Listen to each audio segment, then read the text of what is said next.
नमस्कार दोस्तों, welcome back to my YouTube channel base of education Mantra. प्यारे दोस्तों, आज हम करने वाले हैं एनसीईआरटी बुक में सोशल साइंस को। ये क्लास 8 की है, ठीक है। क्लास 8 में चैप्टर नंबर 8 जिसका नाम है राष्ट्रीय आंदोलन का संगठन 1870 के दशक से 1947 तक पढ़ेंगे, ठीक है। यानी अगर आप किसी भी एग्ज़ाम की तैयारी करते हैं, सीटेट या किसी भी एग्ज़ाम की तैयारी करते हैं, तो ये वीडियो आपके लिए बहुत ही महत्वपूर्ण है, क्योंकि इसमें हम करने वाले एनसीईआरटी बुक में सोशल साइंस को, ठीक है। तो ये क्लास 8 की एनसीईआरटी बुक हिस्ट्री की है, चैप्टर नंबर 8 है जिसका नाम है राष्ट्रीय आंदोलन का संगठन। अगर आपने इससे पहले के चैप्टर को नहीं देखा है तो उसे ज़रूर देखेंगे प्लेलिस्ट से जाकर, या डिस्क्रिप्शन बॉक्स में लिंक दे दिया जाएगा, ठीक है। चलिए शुरू करते हैं। तो यहाँ पर देख पा रहे हैं कि राष्ट्रीय आंदोलन से संबंधित बहुत सारी चीज़ों को दिया गया है, ठीक है। तो इसके पहले के अध्याय में आपने क्या क्या पढ़ा है, यहाँ पर थोड़ा सा एक बार देख लेंगे। यानी कि पिछले अध्याय में हम निम्नलिखित का अध्ययन कर चुके हैं, ठीक है। यानी कि भारतीय भू क्षेत्र पर अंग्रेजों का कब्जा और रियासतों का अधिग्रहण किस प्रकार से हो रहा था, नए कानूनों और प्रशासकीय संस्थाओं की शुरुआत के बारे में, किसानों और आदिवासियों की ज़िंदगी में बदलाव के बारे में, 19वीं सदी में आए शैक्षणिक बदलाव के बारे में, महिलाओं की स्थिति से संबंधित वाद विवाद के बारे में, जाति व्यवस्था को चुनौतियाँ, सामाजिक एवं धार्मिक सुधार, 1857 का विद्रोह और उसके बाद की स्थिति, ठीक है, हस्तकलाओं का पतन और उद्योगों का विकास। इन सारे चीज़ों को हमने पिछले चैप्टर में पढ़ चुके हैं, ठीक है। यहाँ पर चित्र में देख रहे हैं कि एक भीड़ को क्या है आंसू गैस के द्वारा क्या है छोड़कर पुलिस क्या है उसे उस भीड़ को तितर बितर कर रही है, ठीक है। चलिए आगे देखते हैं। अब इन मुद्दों के बारे में आपने जो कुछ पढ़ा उसके आधार पर क्या आपको ऐसा लगता है कि भारत के लोग ब्रिटिश शासन से असंतुष्ट थे? यदि हाँ, तो विभिन्न समूहों और वर्ग क्यों असंतुष्ट थे? तो यहाँ पर सबसे पहले हम देखते हैं कि राष्ट्रवाद का उदय, यानी कि राष्ट्रवाद का अर्थ क्या है, राष्ट्रवाद का उदय क्या हुआ, ठीक है। तो सबसे पहले समझ लेते हैं कि राष्ट्रवाद का मतलब क्या होता है। तो यहाँ पर सबसे पहले जानेंगे कि अपने राष्ट्र के प्रति प्रेम की जो भावना है यही राष्ट्रवाद कहलाती है, ठीक है। चलिए यहाँ पर देखते हैं कि उपयुक्त बदलावों के ने लोगों को एक अहम सवाल के बारे में सोचने के लिए विवश कर दिया, यानी कि यह देश क्या है और किसके लिए है, ठीक है। इसका जवाब धीरे धीरे इस रूप में सामने आया, यानी कि भारत का मतलब है यहाँ की जनता, भारत यहाँ रहने वाले किसी भी वर्ग, रंग, जाति, पंथ, भाषा या जेंडर वाले तमाम लोगों का घर है। यानी कि भारत क्या है सभी लोगों का है, ठीक है। यह देश और इसके सारे संसाधन और इसकी सारी व्यवस्था उन सभी के लिए है, ठीक है। इस जवाब के साथ ये एहसास भी सामने आया कि अंग्रेज भारत के संसाधनों व यहाँ के लोगों की ज़िंदगी पर कब्जा जमाए हुए हैं, और जब तक यह नियंत्रण खत्म नहीं होता भारत यहाँ के लोगों का, भारतीयों का नहीं हो सकता, ठीक है। यानी कि जब तक हम भारत को अंग्रेजों से मुक्त नहीं करा पाएंगे तो ये भारतीयों का नहीं हो सकता, ठीक है। यह चेतना 1850 के बाद बने राजनीतिक संगठनों में साफ दिखाई देने लगी थी। 1870 और 80 के दशकों में बने राजनीतिक संगठनों में यह चेतना और गहरी हो चुकी थी। इनमें से ज़्यादातर जो संगठनों की बागडोर वकील आदि अंग्रेजी शिक्षित पेशेवरों के हाथों में थी। पूना सार्वजनिक सभा, इंडियन एसोसिएशन, मद्रास महाजन सभा, बॉम्बे रेजिडेंसी एसोसिएशन और भारतीय राष्ट्रीय कांग्रेस आदि इस तरह के प्रमुख क्या है संगठन थे। अब यहाँ पर आपको बताया जा रहा है कि पूना सार्वजनिक सभा नाम को गौर से देखिए। सार्वजनिक का मतलब होता है कि सब लोगों का या सबके लिए, ठीक है। यानी कि सर मतलब सभी, जनिक मतलब लोगों का, ठीक है। हालांकि इनमें से बहुत सारे संगठन देश के खास हिस्सों में काम कर रहे थे, लेकिन वे अपने लक्ष्य को भारत के सभी लोगों का लक्ष्य बताते थे। उनके मुताबिक उनके लक्ष्य किसी खास इलाके, समुदाय या वर्ग के लक्ष्य नहीं थे। वे इस सोच के साथ काम कर रहे थे कि लोग संप्रभु हो, ठीक है। यानी कि संप्रभु का मतलब यहाँ पर देखेंगे संप्रभुता एक आधुनिक विचार और राष्ट्रवाद का बुनियादी तत्व होता है। यह संगठन इस धारणा से चलते थे कि भारतीय जनता को अपने मामलों के बारे में फैसले लेने की आज़ादी होगी। यानी हम कह सकते हैं कि भारत जब आज़ाद हुआ था तो भारत के पास क्या है हर तरह के फैसले लेने का अधिकार नहीं था, लेकिन जब यहाँ पर संविधान बन गया तो भारत को एक संप्रभु देश भी कहा जाने लगा। ठीक है, देखो यहाँ पर बताया कि यानी कि बाहरी हस्तक्षेप के बिना स्वतंत्र रूप से कदम उठाने की जो क्षमता है, ठीक है, उसे हम संप्रभु कहते हैं। यानी कि एक तरफ से कह सकते हैं कि कानून बनाने की शक्ति। ठीक है, यहाँ पर देखेंगे दोस्तों, क्वेश्चन यहाँ से ज़्यादा बनते हैं। यानी कि 1870 और 80 के दशक दस दस अठारह दस के दशकों में ब्रिटिश शासन के प्रति असंतोष और ज़्यादा गहरा हुआ। ठीक है, यानी क्यों हुआ? क्योंकि देखिए 1878 में आर्म्स एक्ट पारित किया गया। ये डेट बहुत ही इंपॉर्टेंट है, इसे नोट कर लेंगे। ठीक है, जिसके जरिए अब देखिए आर्म्स एक्ट में क्या कहा गया था, जिसके जरिए भारतीयों द्वारा अपने पास हथियार रखने का अधिकार छीन लिया गया। यानी कि 78 में आर्म्स एक्ट आया था, इसमें कहा गया था कि जो भारतीय लोग हैं ये अपने पास हथियार नहीं रह सकते हैं। ठीक है, और उसी समय यानी कि उसी समय का मतलब कि 1878 में एक और एक्ट आया, वर्नाक्यूलर प्रेस एक्ट भी पारित हुआ। यानी इसमें क्या कहा गया था कि सरकार की आलोचना करने वालों को क्या है, चुप कराया जा सके। यानी कि इस कानून में प्रावधान था कि अगर किसी अखबार में कोई भी आपत्तिजनक चीज़ छापती है तो सरकार क्या उसकी प्रिंटिंग प्रेस सहित सारी संपत्ति को क्या जब्त कर लेगी। ठीक है, एक और भी आया 1883 में, क्या सरकार ने इल्बर्ट बिल लागू करने का प्रयास किया। यानी इसको लेकर काफ़ी भी हंगामा हुआ। क्यों ये बिल क्यों था, इस पे हंगामा, यानी कि इस पे क्या कहा गया था, इसको देखेंगे। ठीक है, यानी इस विधेयक में यह प्रावधान किया गया था कि अगर भारतीय न्यायाधीश भी ब्रिटिश या यूरोपीय व्यक्तियों पर क्या मुकदमे चला सकते हैं। ये काफ़ी भारतीयों के लिए अच्छा था, लेकिन क्या अंग्रेज इससे खुश होंगे? नहीं होंगे। ताकि भारत में काम करने वाले अंग्रेज और भारतीय न्यायाधीशों के बीच समानता स्थापित की जा सके। जब अंग्रेजों के विरोध की वजह से सरकार ने यह विधेयक वापस ले लिया तो भारतीयों ने इस बात का काफ़ी विरोध किया और इस घटना से भारत में अंग्रेजों के असली रवैये का भी पता चलता था। ठीक है, पढ़े लिखे भारतीयों के एक अखिल भारतीय संगठन की जरूरत 1880 से ही महसूस की जा रही थी। ठीक है, परंतु इल्बर्ट विधेयक ने इस चाह को और गहरा कर दिया। यानी कि इसके बाद क्या हुआ, 1885 में देश भर के 72 प्रतिनिधियों ने क्या बम्बई में सभा करके भारतीय राष्ट्रीय कांग्रेस की स्थापना का फैसला लिया। संगठन के प्रारंभिक नेता जो थे दादा भाई नौरोजी, फिरोज शाह मेहता, बदरुद्दीन तैयब जी, डब्ल्यू.सी. बनर्जी, सुरेंद्रनाथ बनर्जी, रोमेश चंद्र दत्त, एस. सुब्रमण्यम अय्यर एवं अन्य प्राय बम्बई और कलकत्ता के ही थे। ठीक है, नौरोजी व्यवसायी और प्रचारक थे। ठीक है, यानी दादा भाई नौरोजी वे लंदन में रहते थे और कुछ समय के लिए ब्रिटिश संसद के सदस्य भी रहे। उन्होंने युवा राष्ट्रवादियों का समर्थन किया। सेवानिवृत्त ब्रिटिश अफसर एवो ह्यूम ने भी विभिन्न क्षेत्रों के भारतीयों को निकट लाने में अहम भूमिका अदा की थी। प्रचारक का मतलब यहाँ पर होता है, आप यहाँ पर ध्यान देंगे कि ऐसा व्यक्ति जो सूचनाओं के प्रसार, रिपोर्ट, बैठकों में भाषण आदि के जरिए किसी खास विचार का प्रचार प्रसार करता है। ठीक है, उसे हम क्या कहते हैं, प्रचारक कहते हैं। अब यहाँ पर ध्यान देंगे आप, यहाँ पर एक पॉइंट देखेंगे महत्वपूर्ण यहाँ पर है। ठीक है, क्या है कि 1886 में द इंडियन मिरर नामक अखबार क्या है लिखा गया था। और यहाँ पर क्या बदरुद्दीन तैयब जी जो थे 1887 में अध्यक्ष बने थे। ठीक है, और अध्यक्ष बनने के बाद इन्होंने कांग्रेस को संबोधित किया, कहा था कि यह कांग्रेस भारत के किसी एक वर्ग या समुदाय के प्रतिनिधियों से मिलकर नहीं बनी, बल्कि यह भारत के सभी समुदायों की संस्था है। ठीक है, तो यहाँ पर देखेंगे, अच्छी बात है।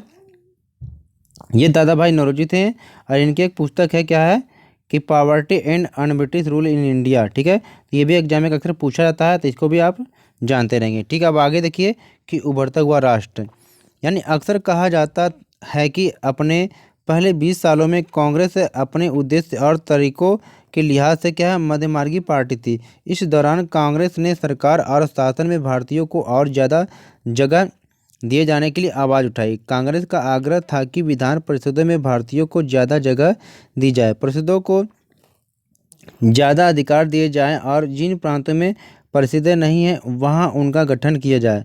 कांग्रेस चाहती थी कि सरकार में भारतीयों को भी ऊंचे पद दिए जाएं। इस काम के लिए उसने मांग की कि सिविल सेवा के लिए लंदन के साथ साथ भारत में भी क्या है परीक्षा आयोजित की जाए। ठीक है, यानी कि जो सिविल सेवा के लिए जो परीक्षा लंदन में होती थी उसको क्या है अब भारत में भी आयोजित होना चाहिए। ठीक है, ये मांग रखी गई थी।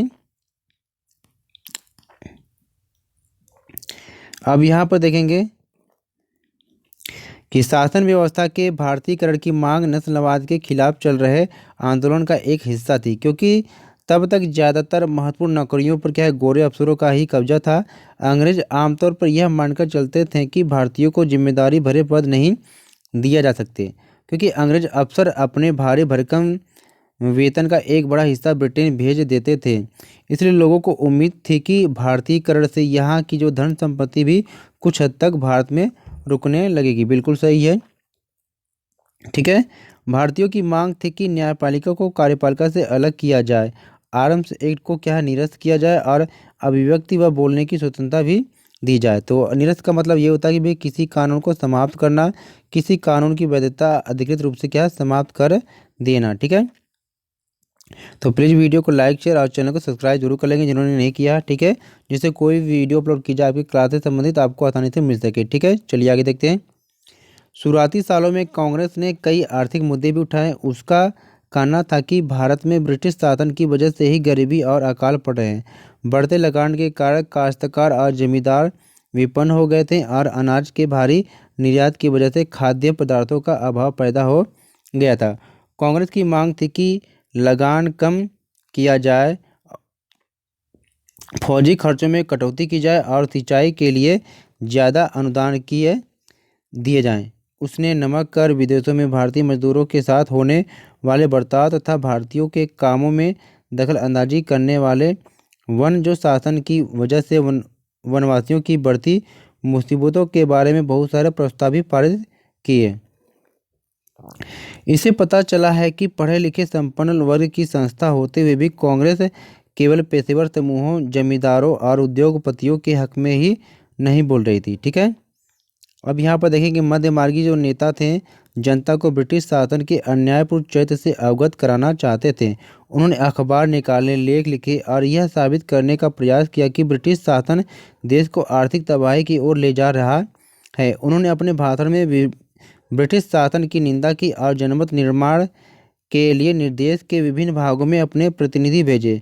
लेकिन मध्यमार्गियों को ये भी लगता था कि अंग्रेज स्वतंत्रता व न्याय के आदर्शों का सम्मान करते हैं, इसलिए वे भारतीयों की न्याय संगत मांगों को स्वीकार कर लेंगे। लिहाजा कांग्रेस का मानना था कि सरकार को भारतीयों की भावना से अवगत कराया जाना चाहिए, ठीक है। हर एक क्वेश्चन हर एग्जाम में यहाँ से पूछे जाते हैं, ये बहुत ही महत्वपूर्ण है कि स्वतंत्रता हमारा जन्मसिद्ध अधिकार, ये किसका कथन है? तो ये बाल गंगाधर तिलक का कथन है, बहुत फेमस है, तो इसको नोट कर लेंगे, ठीक है। आगे देखते हैं। 1890 के दशक तक बहुत सारे लोग कांग्रेस के राजनीतिक तौर तरीकों पर क्या है सवाल खड़ा करने लगे थे। बंगाल, पंजाब और महाराष्ट्र में विपिन चंद्र पाल, बाल गंगाधर तिलक और लाला लाजपत राय जैसे नेता ज़्यादा आमूल परिवर्तनवादी उद्देश्य और पद्धतियों के अनुरूप काम करने लगे थे। उन्होंने निवेदन की राजनीति के लिए नरमपंथियों की आलोचना की, यानी कि इन तीनों नेताओं को क्या गर्म दल के नेता कहे जाते थे। संयुक्त रूप से इनको क्या है लाल बाल पाल के नाम से भी संबोधित किया जाता था, ठीक है।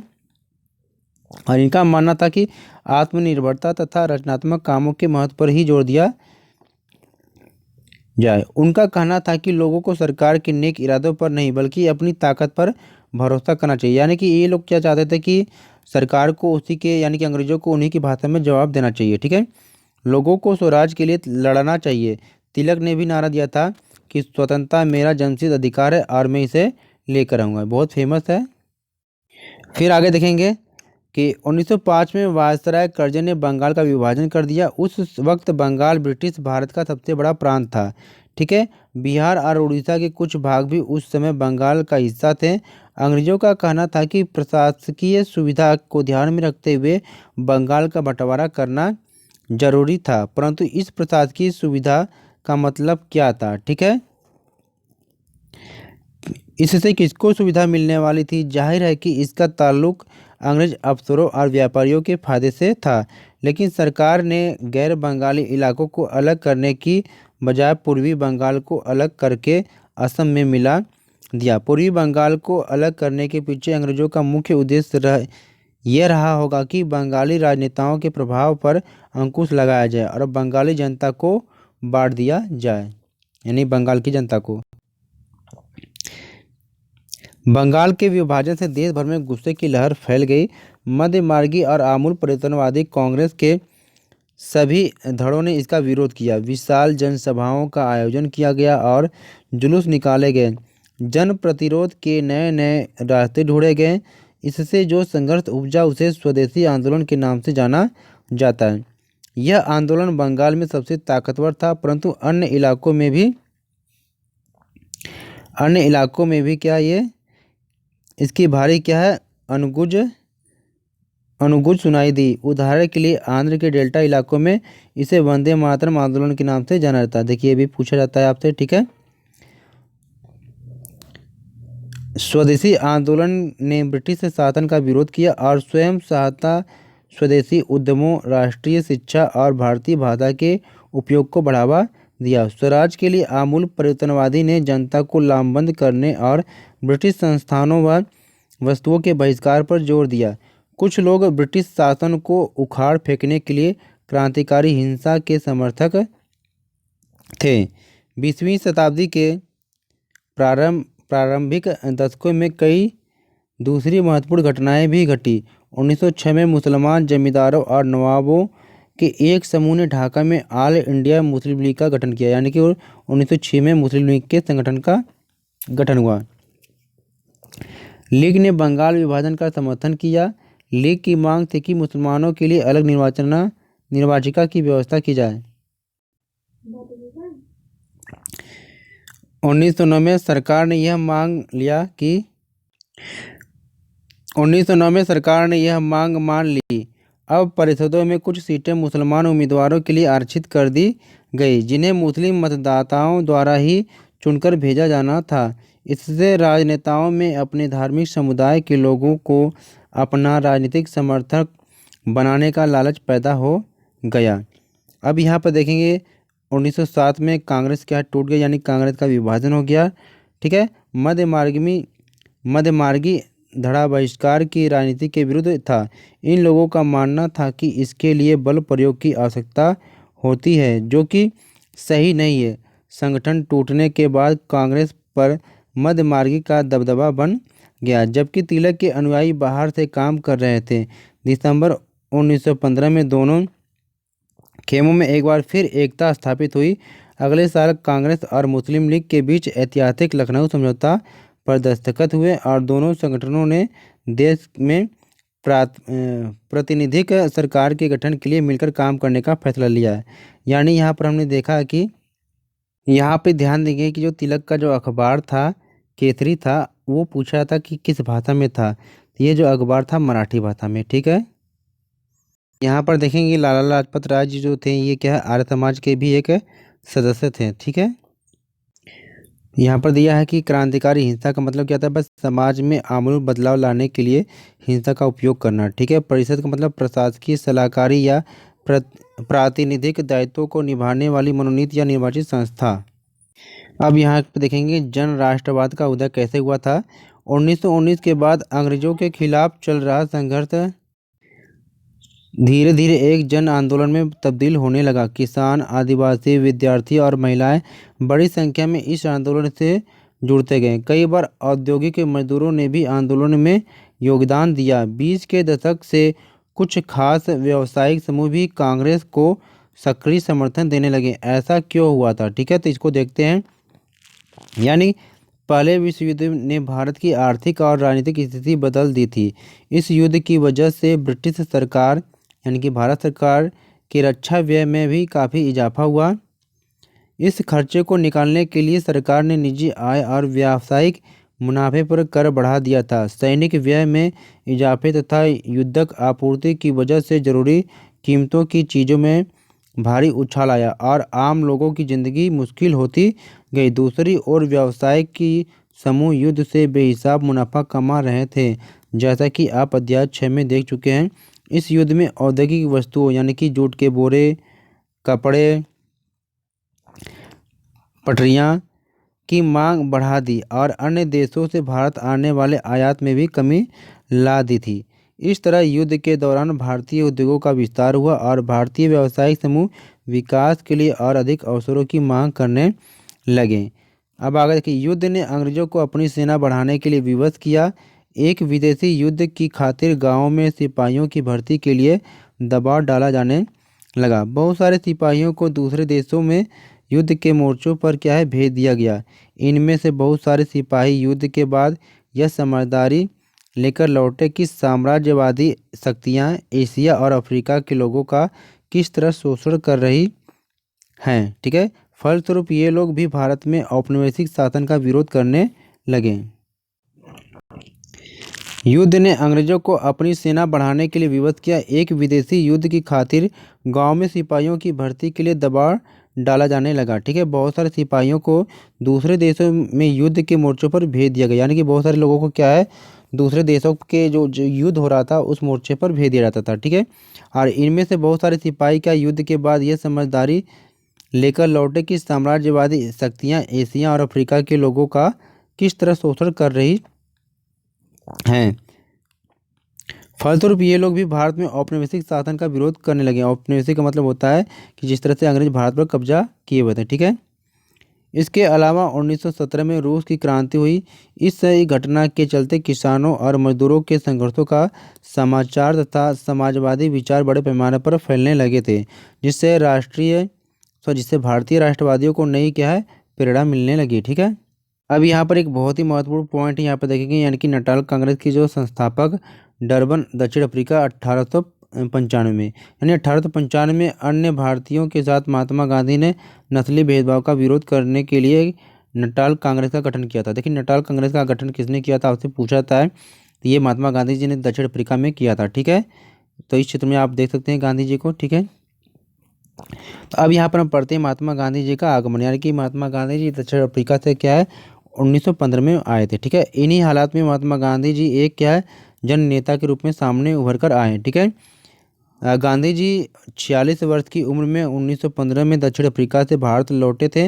वे वहाँ पर क्या नस्ल भेदी पाबंदियों के खिलाफ अहिंसक आंदोलन चला रहे थे। ठीक है, और अंतर्राष्ट्रीय स्तर पर भी उनकी अच्छी मान्यता थी और लोग उनका आदर करते थे। दक्षिण अफ्रीकी आंदोलनों की वजह से उन्हें हिंदू, मुसलमान, पारसी और ईसाई, गुजराती, तमिल और उत्तर भारतीय उच्च वर्गीय व्यापारी, वकील और मजदूर सब लोग सभी तरह के व्यापारी क्या है से मिलने जुलने का मौका भी मिल चुका था महात्मा गांधी जी को। ठीक है, महात्मा गांधी ने पहले साल पूरे भारत का दौरा किया। इस दौरान वे यहाँ के लोगों, उनकी ज़रूरतों और हालात को समझने में लगे रहे। उनकी शुरुआती प्रयास चंपारण यानी कि जो बिहार में है, फिर खेड़ा और अहमदाबाद के स्थानीय आंदोलनों के रूप में क्या है सामने आया।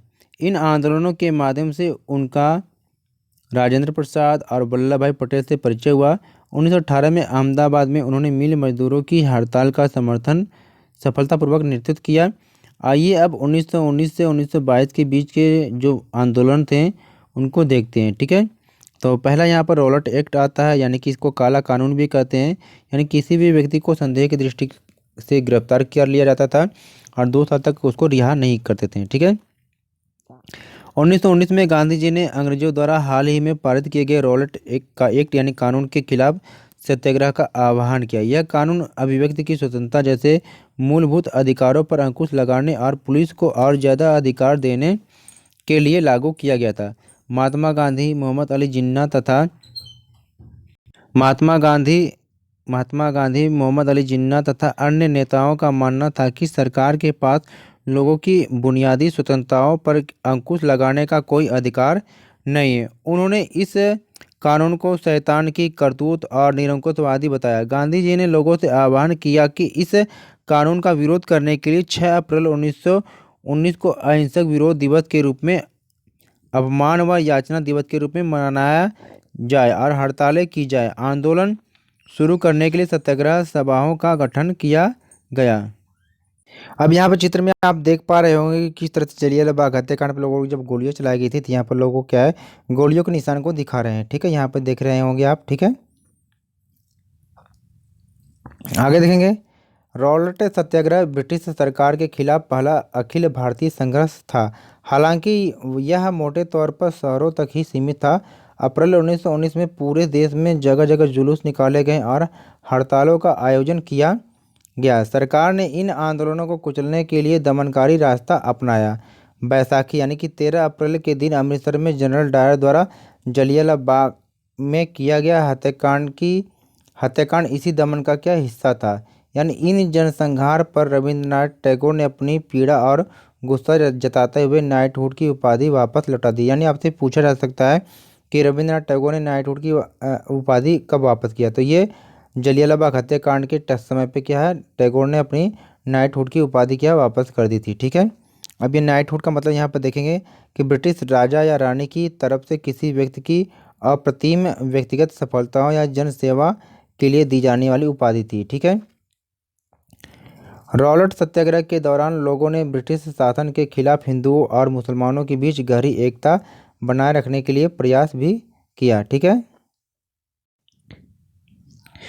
महात्मा गांधी भी यही चाहते थे कि उनकी राय में भारत यहाँ रहने वाले सभी लोगों यानी कि सभी हिंदू, मुसलमान और अन्य धर्मों के लोगों का देश है। उनकी गहरी आकांक्षा थी कि हिंदू और मुसलमान किसी भी अन्यायपूर्ण उद्देश्य के लिए क्या है, एक दूसरे का समर्थन करें। फिर यहाँ पर खिलाफत आंदोलन और असहयोग आंदोलन, यानी कि खिलाफत का मुद्दा इसी तरह का एक ज्वलंत मुद्दा भी था। यानी 1920 में अंग्रेजों ने तुर्की के सुल्तान, जिसे खलीफा कहते हैं, पर बहुत यानी कि सख्त संधि थोप दी थी। ठीक है, और जलियांवाला बाग हत्याकांड की तरह इस घटना पर भी क्या है, भारत के लोगों में काफ़ी गुस्सा था। भारतीय मुसलमान यह भी चाहते थे कि पुराने ऑटोमन साम्राज्य में स्थित पवित्र मुस्लिम स्थानों पर क्या है, खलीफा का नियंत्रण बना रहना चाहिए। खिलाफत आंदोलन के नेता मोहम्मद अली और शौकत अली, यानी कि आपसे पूछा जा सकता है कि खिलाफत आंदोलन के नेता कौन थे। मोहम्मद अली और शौकत अली अब एक क्या सर्वव्यापी असहयोग आंदोलन शुरू करना चाहते थे। गांधी जी की ने उनके आह्वान का समर्थन किया और कांग्रेस से आह्वान किया कि वह भी पंजाब में हुए अत्याचारों, यानी कि जो जलियांवाला बाग हत्याकांड हुआ था, और खिलाफत के मामले में हुए अत्याचार के विरुद्ध मिलकर क्या अभियान चलाएं और स्वराज की मांग करें। ठीक है, फिर 1921 से 22 के दौरान असहयोग आंदोलन को और गति मिली। हजारों विद्यार्थियों ने सरकारी स्कूल कॉलेज छोड़ दिया। मोतीलाल नेहरू, CR दास, C राजगोपालाचारी और आसफ अली जैसे बहुत सारे वकीलों ने क्या है, वकालत छोड़ दी। अंग्रेजों द्वारा दी गई उपाधियों को लौटा दिया गया और विधानमंडलों का बहिष्कार किया गया। जगह जगह लोगों ने विदेशी कपड़ों की होली जलाई।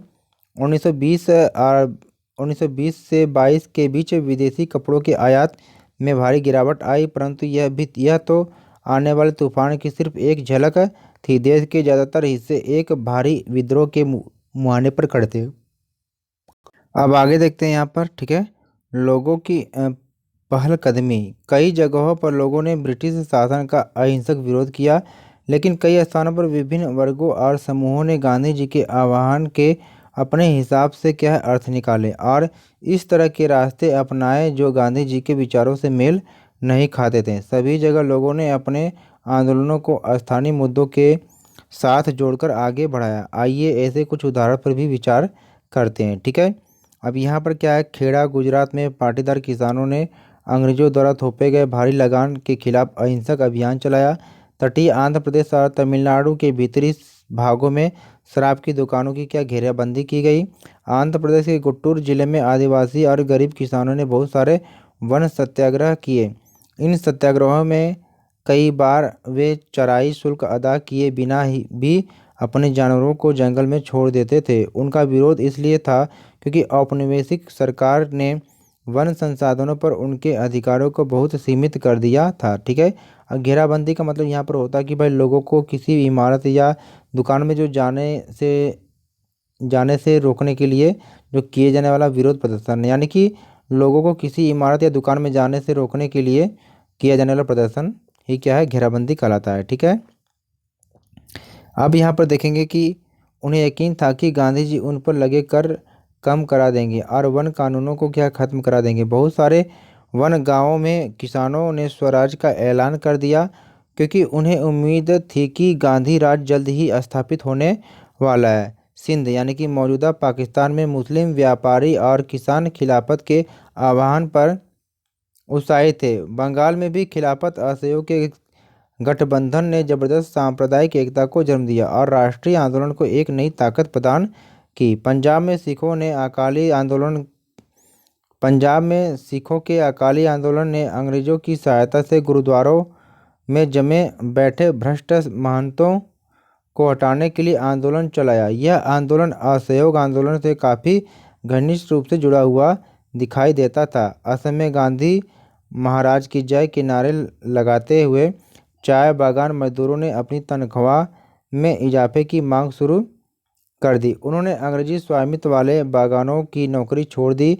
उनका कहना था कि गांधी जी भी यही चाहते हैं। उस दौर के बहुत सारे असमिया वैष्णव गीतों में कृष्ण की जगह गांधी राज का यशगान किया जाने लगा। अब महंत का मतलब यहाँ पर होता है सिख गुरुद्वारों के धार्मिक जो कर्ता धर्ता होते हैं। गैर कानूनी बेदखली का मतलब होता है कि पट्टाईदारों को उनके पट्टे से जबरन और गैर कानूनी ढंग से निकाल देना। ठीक है, अब यहाँ पर देखेंगे जनता के महात्मा। ठीक है, जनता के महात्मा कौन थे? इन उदाहरणों के आधार पर हम देख सकते हैं कि कई जगह के लोग गांधी जी को एक तरह का मसीहा, एक ऐसा व्यक्ति मानने लगे थे जो उन्हें मुसीबतों और गरीबी से छुटकारा दिला सकता है। गांधी जी वर्गीय टकरावों की बजाय वर्गीय एकता के समर्थक थे, परंतु किसानों को लगता था कि गांधी जी जमींदारों के खिलाफ उनके संघर्ष में मदद देंगे। खेतिहर मजदूरों को यकीन था कि गांधी जी उन्हें जमीन दिला देंगे। कई बार आम लोगों ने खुद अपनी उपलब्धियों के लिए भी गांधी जी को श्रेय दिया। उदाहरण के लिए एक शक्तिशाली आंदोलन के बाद संयुक्त प्रांत यानी कि जिसका वर्तमान में नाम है उत्तर प्रदेश स्थित प्रतापगढ़ के किसानों ने पट्टेदारों की गैरकानूनी बेदखली को रुकवाने में सफलता पा ली परंतु उन्हें लगता था कि यह सफलता उन्हें गांधी जी की वजह से मिली है। कई बार गांधी जी का नाम लेकर आदिवासियों और किसानों ने ऐसी कार्रवाई भी की जो गांधीवादी आदर्शों के अनुरूप नहीं थी। ठीक है, यहाँ पर चित्र में देख पा रहे होंगे कि महात्मा गांधी की जनता से क्या है उपजी एक छवि थी। ठीक है, यहाँ पर बताया गया है। प्यारे दोस्तों, अब इसके आगे के पार्ट को यानी यहाँ से हम पार्ट को क्या है इस भाग को हम पार्ट 2 में कवर करेंगे। ठीक है, क्योंकि वीडियो काफ़ी लंबी हो जाएगी। ठीक है, इसलिए सेकेंड पार्ट को देखने के लिए चैनल को सब्सक्राइब कर लेना। ठीक है, इसके पार्ट 2 को आप डिस्क्रिप्शन बॉक्स से जाके जरूर दे सकते हैं। ठीक है, ओके प्यारे दोस्तों, थैंक फॉर वाचिंग। चैनल को सब्सक्राइब कर ले, वीडियो को लाइक शेयर करना ना भूलें। ठीक है।